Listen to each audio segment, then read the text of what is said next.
గురించి మీరు ఎవరు చెప్పారా? లేకపోతే కాలంజీ డెమోక్రాట్ మీకు కనపడలేదా?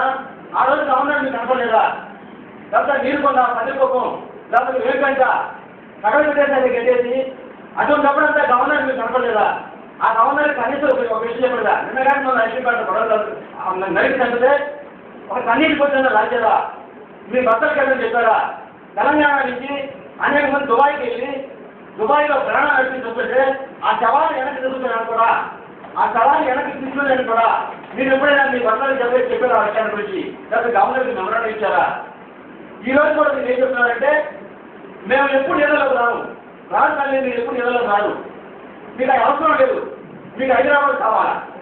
నేను ఆంధ్ర రామనాయుడు గారి సోదరి సుమారు 45 సంవత్సరాలు 50 సంవత్సరాలు ఉంటున్నాను వయసు.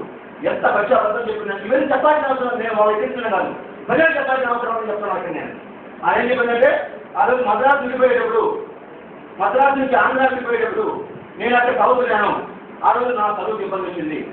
ఈరోజు ఆ ఆయుధాన్ని వదులుకున్నాం. ఈ రోజు మళ్ళా హైదరాబాద్ వదులుకుంటున్నాం. ఈరోజు మా బిడ్డలు హైదరాబాద్ వస్తున్నారు.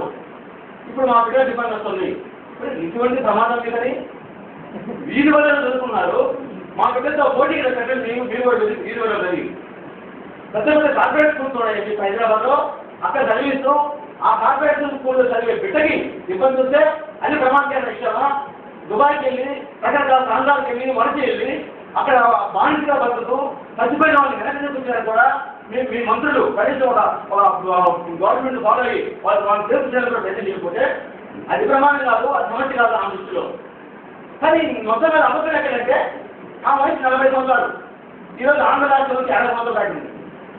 మీరు కూడా అడుగుతున్నారు ఆంధ్ర రాష్ట్రం నుంచి 60 సంవత్సరాలు అయింది. ఆ ఇచ్చిన దాని పేరు రామనారాయణ రెడ్డికే పుట్లాపుకి, రామనారాయణ రెడ్డి 52 అడుగుల పుట్ల. మా చెల్లెలు నేను ఆ రోజు మద్రాసు చదివాను, ఈరోజు మా బిడ్డ హైదరాబాద్లో చెప్తుంది. ఇటువంటి ప్రతి దగ్గర అవసరాలే. నిన్నదాకా మొన్న కావు సంవత్సరాలు ప్రతిరోజు చెప్తా ఉన్నాడు నేను అందరికీ కాకపోతే సమానమైన అవకాశాలు ఇచ్చి చెప్పండి అని చెప్తున్నాడు. సమానమైన అవకాశం చెప్పండి, అంతేగాని ఇది తీసుకోవడం మంచిదేను ఎప్పటికైనా వెళ్ళిపోయిందని చెప్తున్నాడు. ఈరోజు పర్టికులర్గా బయట వచ్చేసి నేను రాజీనామా కూడా చేస్తాను, అందరూ కూడా రాజీనామా చేయండి, హైదరాబాద్ తప్పనిసరి కావాలి అని చెప్పి మాట మాట్లాడుతున్నాడు. వెంటనే విషయంలో చూస్తున్నాం మనం. అంటే ఇక్కడ ఒక్కడే ఒక చూసి వయం శతం పంచాయతం అని నడపడానికి ఒక అగమూర్తి చెప్పాడు. ఆడలో గెలవచ్చని చెప్పాడు అన్నమాట.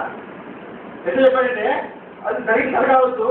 కౌరవులు పాండవుల్ని హేళన చేయడానికి అరణ్యాల్లోకి వచ్చి అక్కడ టెంట్ వేసి డ్యాన్సులు మద్యము నృత్యంగా చేసుకుంటూ ఉంటే ఆ చేసుకోవడంలో ఆ మజాలో ఆ దేవేంద్ర పొలంలో పోయి దుర్యోధుడు ఒక పుష్పం వస్తాడు.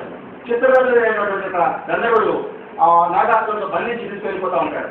దానికి ఎదురు లేదా అర్థానికి కథ విషయం చెప్తున్నాను నేను. దాన్ని మనం తీసుకొచ్చిన పద్ధతిలో తీసుకున్నాం. ఇది ఎదురు లేకపోతే ఒక అర్జునుడికి మాత్రమే అర్థం ఉంది. తిరిగి మళ్ళీ రావచ్చు. అప్పుడు ఇంద్రుడు ద్రోణుడు ఇలాంటి వాళ్ళందరూ కూడా ధర్మరాజుడికి వెళ్ళి వేడుకుంటారు. ఆ అర్జునుడు తప్ప కాపాడలేదు దుర్యోధనుడిని కాపాడండి అని చెప్పి అంటారు. అప్పుడు దేవుడు మిగతా వాళ్ళందరూ హెచ్చరిస్తారు ధర్మరాజుని, ఏం చేస్తుంటా ఈ పని చేస్తున్నావు నువ్వు కూడా మళ్ళీ చేస్తున్నాను. అప్పుడు చెప్తాడు ధర్మరాజు ఈ ఎక్కడ నిందే భయం శతం పంచాధికం, దాని ముందే ఉంది భయం శతం పంచాధికం. మనకు గొడవ వస్తే మనం 5,000 మంది, కానీ వేరే వాడు వచ్చినప్పుడు వాడు మనకి అపకారం వచ్చినప్పుడు కూడా మన వాళ్ళని కాపాడుకోవాలా. అప్పుడు 105 మంది.